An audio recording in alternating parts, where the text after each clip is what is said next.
चंपक नामक जंगल में एक पुराना सा बरगद का पेड़ हुआ करता था, जिसमें उल्लू का घर भी था। उसी पेड़ के नीचे एक हाथी भी रहता था, जिसका नाम झनकू था। एक जगह पर रहने की वजह से उल्लू और झनकू हाथी के बीच अच्छी दोस्ती थी। इधर हाथी सारा दिन जंगल में मस्ती करता था। कभी वो गन्ने खाता, तो कभी अपनी सूंड में पानी भरता और अपने ऊपर फेंकता।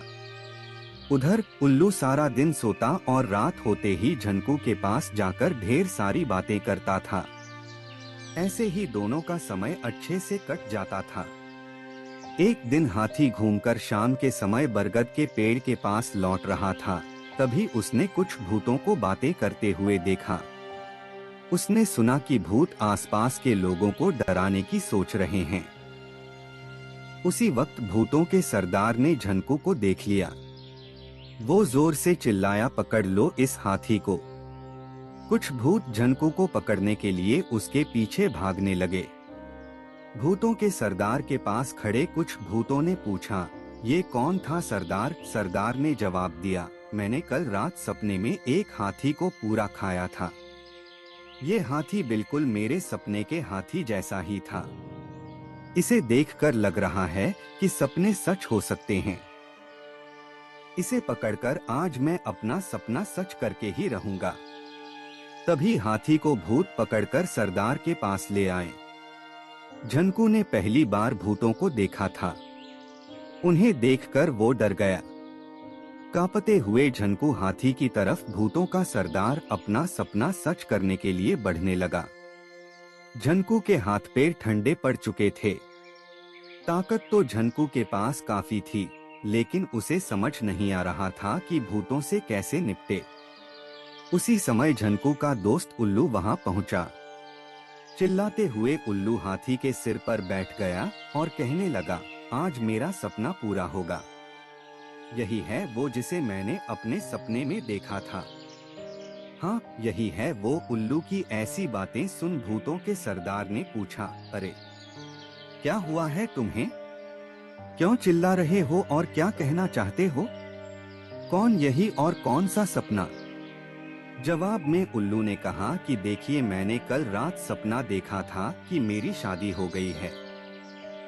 मैंने जिसे अपने सपने में देखा था उसका चेहरा आपके बगल में जो खड़ी है उससे मिलता है। अब मैं इससे विवाह करके अपना सपना पूरा करूंगा। तभी उल्लू को सरदार ने बताया कि वो भूतों की रानी है और तुम्हारा ये सपना सच नहीं हो सकता है। उसी वक्त भूतों की रानी भी चिल्लाते हुए कहने लगी कि मैं एक उल्लू से शादी कभी भी नहीं करूंगी।